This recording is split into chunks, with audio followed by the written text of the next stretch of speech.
Bienvenidos chicos y chicas, espero que estén bien. Yo soy May y hoy les traigo el desglose del final de la temporada de Invencible. El episodio abre con la apasionante vuelta del mítico Nolan Grayson. Al igual que en sus mejores tiempos, el poderoso Viltrumita simula un combate, donde acaba con múltiples androides del Imperio. Desde la niebla de batalla vemos cómo Nolan emerge con el mismo semblante que tuvo alguna vez en su ataque en la dimensión de los Flaxen. Nolan demuestra el por qué es una leyenda del Imperio Viltrumita, acabando fácilmente con toda la resistencia que se le pone enfrente. El general Craig entra en escena y da a conocer que todo esto se trató de una inspección para certificar que la salud de Nolan se encuentra en plenitud.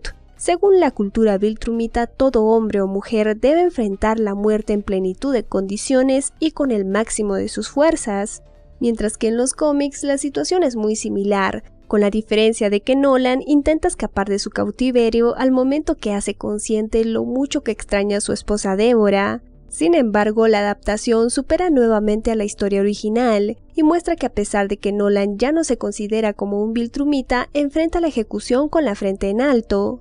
Y de vuelta en la Tierra vemos una referencia bastante curiosa, y es que uno de los vecinos de los Grayson se encuentra dándolo todo para cambiar sus hábitos. Curiosamente su aspecto tiene cierta similitud con Mark, con la diferencia de que está rellenito y morenito. El vecino está corriendo a altas horas de la noche. Su esfuerzo es tan grande que menciona que siente que está por morir. Grandes esfuerzos tienen grandes recompensas, porque si el chico continúa firme en su rutina se sentirá invencible.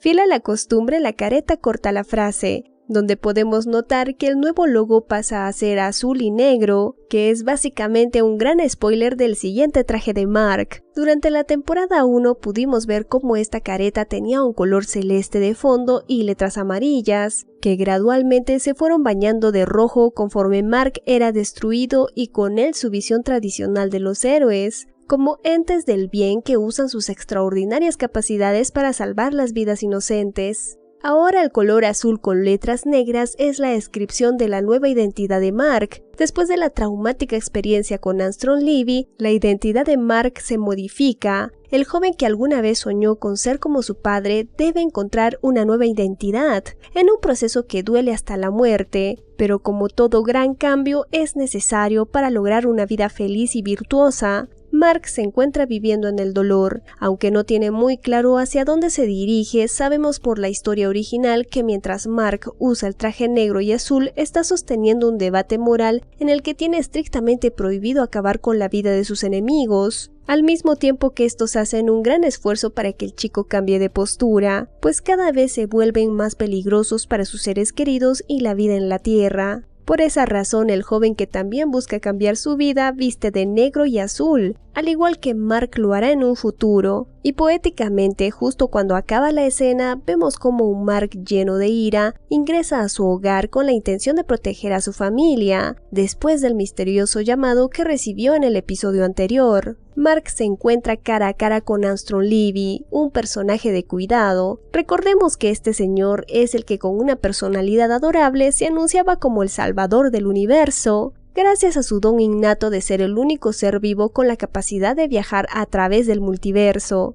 Durante las últimas semanas, este señor ha estado recorriendo el multiverso para conocer a fondo el comportamiento de Mark, mientras que Mark inicialmente no tiene ni idea de quién es el señor. Armstrong guarda un gran resentimiento hacia el joven, pues lo identifica como el responsable de que su cuerpo haya sido deformado. Mark en su inocencia comete el fatal error de llamar a Armstrong como el objetivo tipo. Armstrong es un violento y sádico narcisista que se identifica a sí mismo como el salvador del universo. Por esa razón, cuando Mark lo llama de esa manera, el narciso estalla de ira. Para su frágil ego es inaceptable que un insignificante adolescente no tenga el decoro de reconocer su magnificencia al instante. Y si bien podemos llegar a la conclusión de que Armstrong se ofende porque percibe de que la trágica explosión no tuvo ninguna importancia para Mark, sabemos que esto no es así, porque Armstrong remarca una y otra vez que él iba a ser el salvador del universo, de todos los universos, es decir, su problema con Mark no denota una búsqueda de justicia, sino más bien de venganza.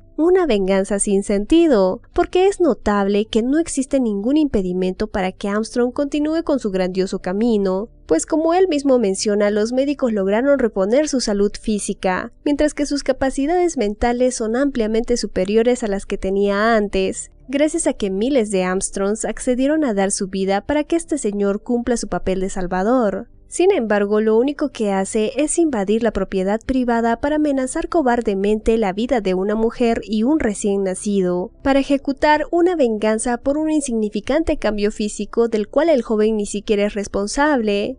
Y ya lo decía don Ramón, la venganza nunca es buena, mata el alma y la envenena, por eso nunca pierdan el tiempo en vengarse de nadie, eso solo los retrasa en su camino y transforma su potencial infinito en seres despreciables como Armstrong Levy. Pero opiniones aparte, Mark, como el 99% de nosotros, se deja llevar por su ira y emprende un desesperado ataque sobre su oponente, quien al igual que en los cómics lo envía a la dimensión donde los dinosaurios hablan un perfecto inglés. Estos dinosaurios mencionan que en esta dimensión el Homo sapiens se encuentra extinto, incluso se sorprenden de que el chico pueda hablar y pensar, lo que es una referencia al darwinismo de la evolución de las especies, la cual defiende que la rápida adaptación del humano condicionó ampliamente el desarrollo de las demás especies. Es decir, en esta dimensión los dinosaurios tomaron el nicho que los humanos tenemos en nuestra dimensión y llevaron sus capacidades hasta el siguiente nivel. Mark no tarda en volver a la dimensión original, ahí Armstrong entra en su primera contradicción. El Narciso se sorprende de la existencia de Oliver. Según él, el Traxano es un ser único en el multiverso. Esto es debido a que la dimensión original es la única en la que Nolan se exilió en Traxa. En todas las demás, Mark y su padre se unieron para traer la ruina al planeta.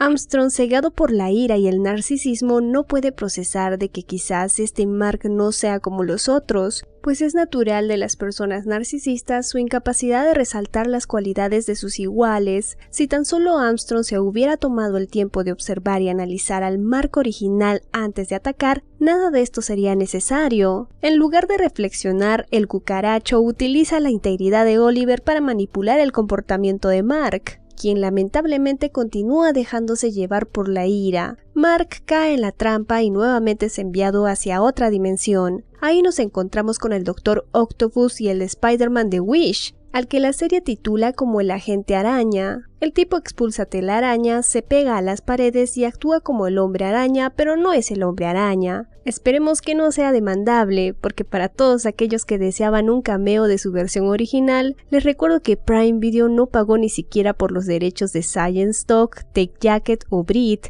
así que para mí fue toda una sorpresa que se atrevieran en adaptar esta viñeta, donde hacen dos grandes referencias a sus versiones originales. La primera en el momento en el que Mark le pide disculpas al Dr. Octopus, pues cuenta la historia de que cuando salió Spider-Man, todos lo identificaban como el villano de la historia, debido a la fobia que generan las arañas. Y la segunda cuando la agente araña menciona que él entiende mucho sobre viajes interdimensionales, pues ha tenido demasiadas últimamente, haciendo referencia a las películas de Marvel de Spider-Man No Way Home y Spider-Verse. No obstante, la unión de Invencible con Spider-Man es de público conocimiento, pues si observamos esta viñeta del cómic número 33 podemos ver cómo una mano muy sospechosa fue dibujada en la entrega. Además, cuando vuelve a su realidad se observa una telaraña atada en su espalda, algo que también ejecutaron en la adaptación. Estos eventos se explican en el cómic número 14 de Marvel Team Up, donde le dan continuidad a esta historia y vemos cómo Invencible conoce al Hombre Araña, así como a otros míticos personajes de Marvel, por lo que si quieren un resumen de este cómic déjenmelo saber en los comentarios.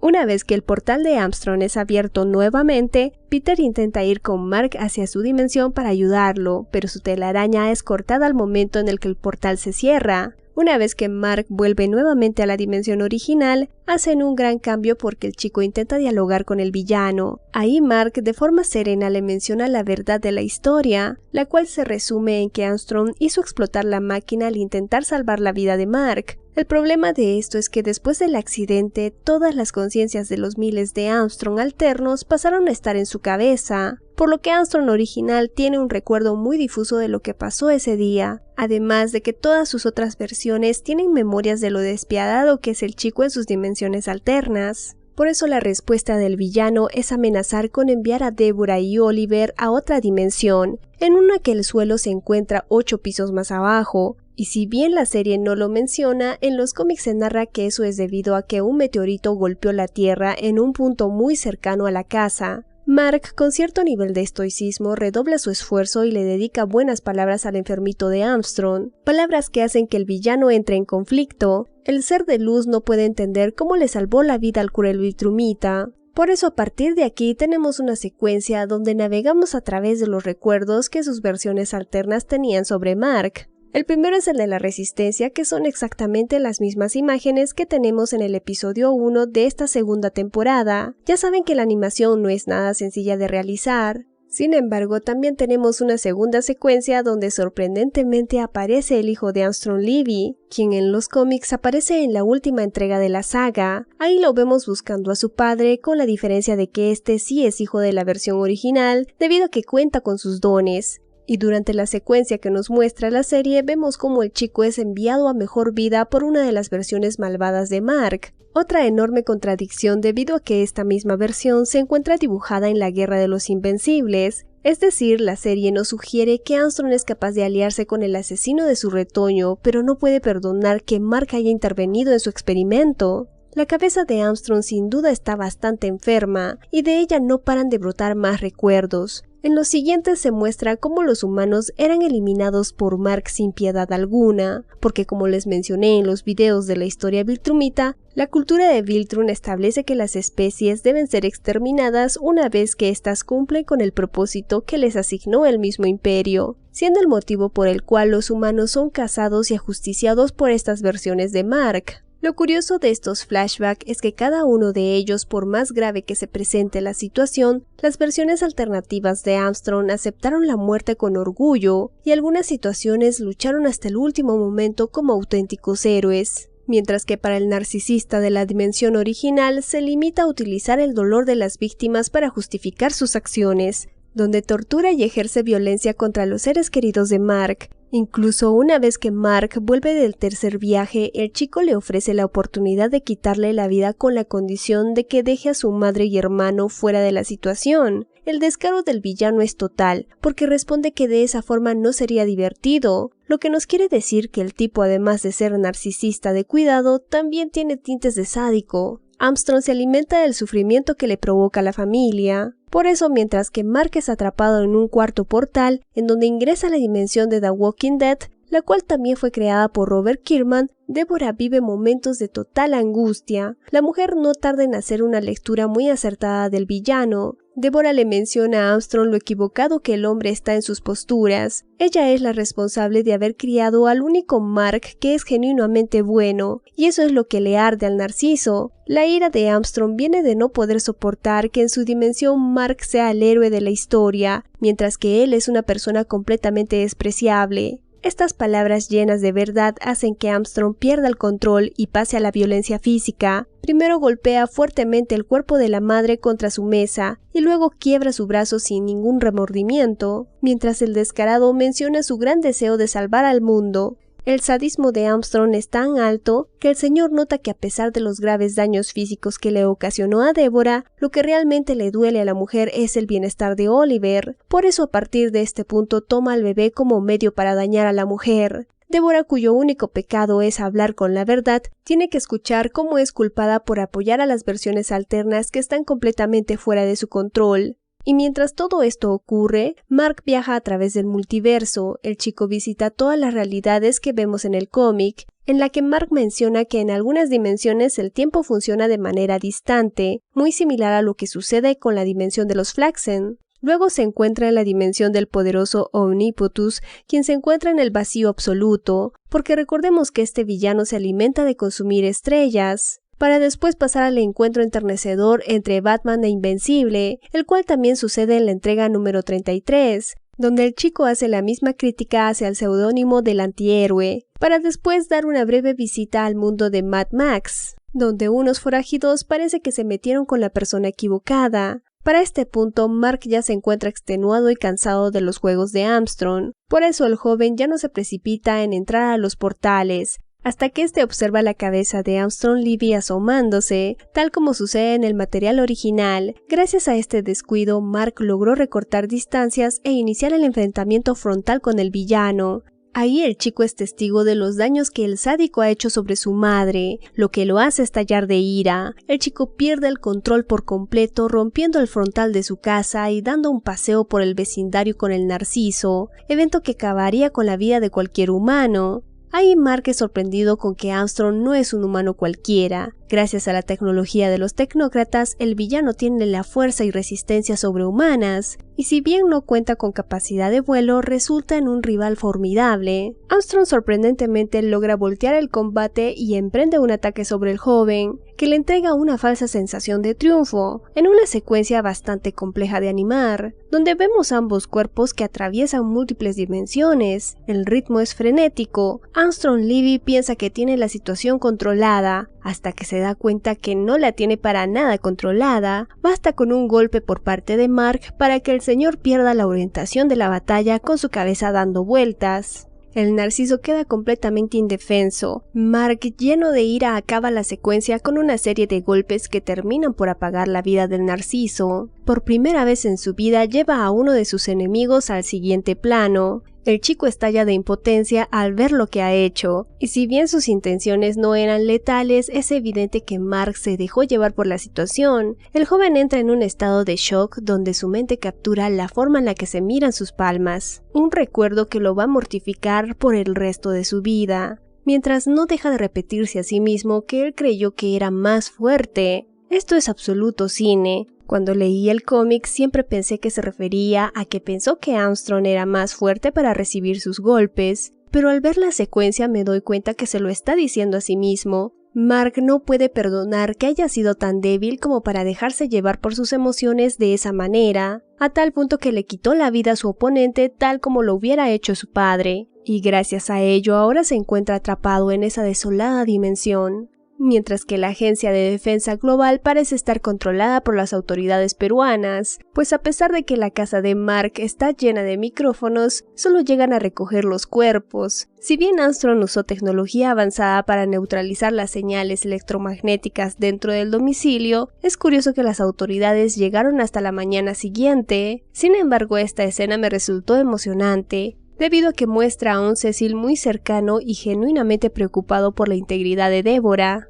Mark sigue deambulando por la Tierra distópica. Este es el mismo escenario al que los gemelos Mowler fueron llevados después de su huida de prisión. Según Armstrong, esta dimensión está completamente destruida, debido al uso de armas nucleares durante la Guerra Fría, por lo que el joven está atrapado por el resto de sus días. Mark hace un intento bastante pobre para remover la sangre de su cuerpo, que se diferencia enormemente de los métodos empleados por Anissa, quien en el episodio anterior demostró una habilidad muy alta para deshacerse de la sangre de sus víctimas. Mark hasta en estos aspectos demuestra ser diferente, porque en su inocencia no logra conseguir una forma efectiva para deshacerse de la sangre que Armstrong dejó sobre su cuerpo. El chico se tortura por haberle quitado la vida al villano, donde inicia un debate sobre si es correcto enviar a sus enemigos al siguiente plano. Aquí me gustaría que me comenten sus opiniones respecto a esta cuestión. Viendo lo visto, ¿ustedes hubieran tomado la misma decisión que Mark? ¿O consideran que existían otros caminos?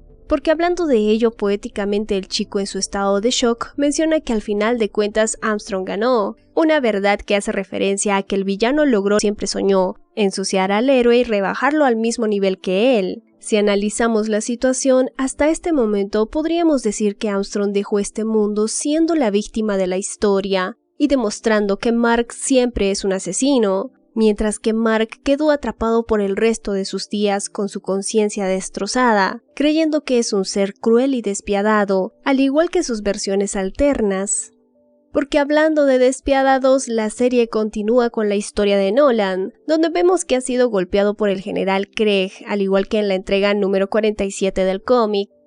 Ahí notamos que a pesar de la traición al imperio, Nolan cuenta con el máximo respeto y admiración entre los reclutas, pues en todo Viltrum son conocidas sus historias y conquistas. Aquí el ex Viltrumita se encuentra con Allen, quien está siendo ingresado a prisión después de su breve encuentro con Anissa. Nolan y Allen se conocen desde hace más de 10 años, cuando el agente de la coalición visitaba el planeta Tierra creyendo que era el planeta Urat, y gracias a su habilidad innata de comunicarse telepáticamente puede establecer conversaciones sin que su entorno se dé cuenta. Recordemos que anteriormente Allen recibió la misión por parte de Theodus de traer a Mark hasta Talescria para hacerle frente al Imperio. Mark se negó a ir con él, pero le entregó las novelas de Nolan. Por eso en el momento que se encontró con la prisión espacial, cambió de misión y se puso como objetivo llevar al famoso conquistador hasta Talescria. Es decir, en la tercera temporada tendremos el intento de escape de ambos héroes, con una batalla extremadamente épica que quizás acabe con la vida de algún Viltrumita. Pero mientras tanto, Mark termina la exploración del planeta, donde se da cuenta que no hay ni un atismo de vida, y por lo tanto ninguna esperanza de volver a su hogar. Pero justo cuando Mark se da por vencido, vemos que hay una luz que ilumina su cuello. Al igual que en los cómics, el joven es visitado por los guardianes del globo del futuro, en el que podemos observar a dos nuevos integrantes, quienes son una superheroína llamada Knockout y Kid Thor. Ambos personajes creados por Robert Kirkman de un cómic llamado Capes. Los héroes ayudan a Mark a volver a la dimensión original. Bulletproof le menciona a Mark que tardaron 20 años en encontrarlo, mientras que en los cómics menciona que fueron 15 años. Eve aprovecha el momento para confesarle a Mark sus sentimientos hacia él. Una vez que Mark abandona el sitio, Robot le reprocha esta acción a Eve, donde curiosamente se refiere a Rudolph con el nombre de Rex. Mark regresa al Pentágono al igual que sucede en los cómics, donde se encuentra con su madre y su hermano Oliver, con la única diferencia de que ambos tienen dañado el ojo derecho de su rostro, un simbolismo que ejemplifica el peligro que acecha su hogar. Después de la conversación con su madre, Mark se va hacia el tejado del Pentágono, donde tiene una charla con tintes parentales. Cecil, preocupado por la estabilidad de su mejor agente, le intenta convencer en la idea de que Mark no es como los demás Viltrumitas. Estos son por naturaleza violentos, mientras que Mark fue empujado por el psicópata más allá de sus límites. Cecil considera que su presunta muerte fue una medida lo suficientemente justa para garantizar la integridad de Deborah y su hermano Oliver, mientras que Mark siente que la violencia que ejerció contra el Narciso fue excesiva, y que eso solo lo convierte en una mala persona, algo que el chico jamás se perdonará. Porque a pesar de que sus intenciones no eran conscientemente letales, pudo reconocer un deseo en acabar con la vida del villano para garantizar el bienestar de sus seres queridos. Porque hablando de seres queridos, la relación entre Amanda y Rex es cada vez más íntima. Una vez que Robot reconoce sus errores, al disculparse por ver a Amanda como un objeto que debe ser reparado, la chica acepta las disculpas de muy buena manera y se preparan para la segunda cita. Mientras que Immortal se encuentra con su amada Kate, al igual como sucede en la entrega 46 del cómic, con la diferencia de que en el traje de Kate podemos observar un 0, en referencia a que es la versión original.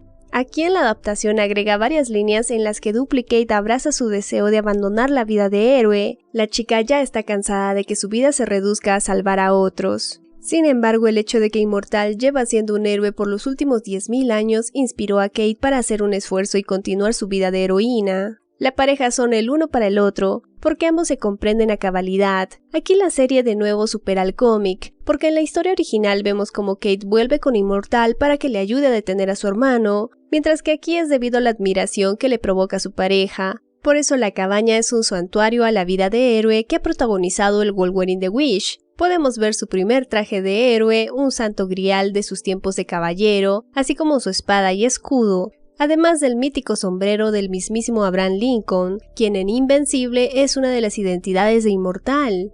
Después tenemos la escena en Egipto. Recordemos que en la primera temporada vimos cómo un entusiasta arqueólogo llegaba hasta esta localidad donde despertaba el espíritu de la momia a través de su tatuaje. El señor fue poseído por la momia que reside dentro, pero este fue atrapado una vez que Invencible salió del lugar. Ahora son un par de chicas quienes llegan a este mismo lugar. Una vez dentro, descubren el cadáver del antiguo arqueólogo, quien resulta ser el padre de una de ellas. La momia no tarda en reaccionar, pero se decepciona al ver que su visita son dos mujeres.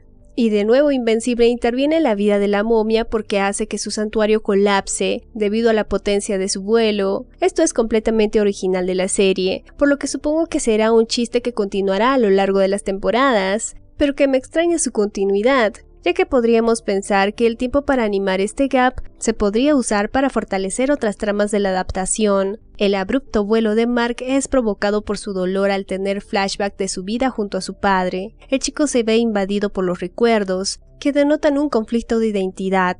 en un momento bastante profundo en el que se podría interpretar como un conflicto de Mark por identificar y comprender los motivos por los cuales él no es igual que la identidad viltrumita de su padre, lo que se complica aún más porque el chico aún tiene la necesidad de alcanzar el mismo potencial físico que su progenitor, pero al mismo tiempo no quiere adentrarse en las acciones crueles y despiadadas que protagonizan los viltrumitas. Un momento disruptivo que poéticamente acaba sobre la Universidad de Carolina del Norte, con Mark observando a lo lejos el que alguna vez fue su sueño de niño, ingresar a esa universidad, hacer una carrera que lo hiciera sentir orgulloso, mientras es acompañado de su futura esposa y la madre de sus futuros hijos. Mark, ahora muy lejos de esa realidad, no le queda otra opción que volar fuera del lugar. Por eso, una vez que vuelve a casa, le comunica su decisión a su querida madre. Mark abandonará los estudios para centrarse en ser un hombre con la fuerza suficiente para salvar al planeta. El chico reconoce que le cuesta retener su ira, y eso lo expone constantemente a dolorosas derrotas. Curiosamente, esta charla se da sobre el tejado, debido a que la casa, a pesar de haber sido remodelada por la agencia, ya no representa un hogar para ambos. Además, es el mismo sitio en el que Nolan le habló sobre sus orígenes a Mark cuando este era apenas un niño, y ahora siendo un adulto, Mark identifica que el primer paso para convertirse en un buen protector es lograr un adecuado control de emociones, y una vez culminada la difícil charla, Mark viaja al encuentro con Eve. Aquí nuevamente la serie hace un abordaje mucho más maduro que la historia original, en la que Eve se comporta como una lanzada y Mark le corresponde a pesar de que aún se encontraba en una relación con Amber. Mark, siendo coherente con su nueva identidad, lejos de lanzarse precipitadamente hacia una nueva relación, se toma su tiempo de analizar y controlar sus emociones. Por eso se niega a confesar un supuesto amor hacia la chica hasta que él esté completamente seguro de lo que siente. Pues si lo vemos desde la perspectiva de Mark, es demasiado pronto para que el chico se lance hacia una nueva relación, sin ni siquiera tener la claridad sobre sus sentimientos hacia ella. Porque hablando de sentimientos a través de las estrellas, Nolan también está pronunciando su frase más romántica: "Yo creo que extraño a mi esposa". Un pensamiento que sale de lo más profundo de su ser, y como les mencioné antes, en los cómics esto sucede el día antes de que Allen es ingresado a la prisión viltrumita, y se da a entender que el poderoso Nolan intentó escapar de su condición de prisionero para ver una vez más a Deborah. Sin embargo, la adaptación cambia por completo los eventos. Nolan está bastante deprimido y da por sentado que su destino es la ejecución, a pesar de que ya no se percibe a sí mismo como un viltrumita. Según productores y guionistas, la temporada 3 es el evento más esperado por todo el equipo, y será el punto más alto de la historia de Invencible. Se viene la Guerra de los Invencibles, la llegada de Conquest y demás eventos míticos de la saga, por lo que haré un video para comentarlos aparte. Hasta el momento creo que la adaptación ha superado al material original en todos los aspectos, por lo que ansío poder ver la adaptación del resto de la historia. Es increíble lo que Prime Video está logrando con esta serie, a pesar de que no cuenta con el apoyo de otras grandes producciones. Muchas gracias a todos por haber estado en este video, y por todo el apoyo que le entregan a los videos de Invencible. Estaré subiendo algunos videos más sobre la saga mientras esperamos con ansias que la vida nos permita ver el final de la adaptación. Espero que todos estemos aquí en algunos años. Por mi parte, nos vemos muy pronto. ¡Chao!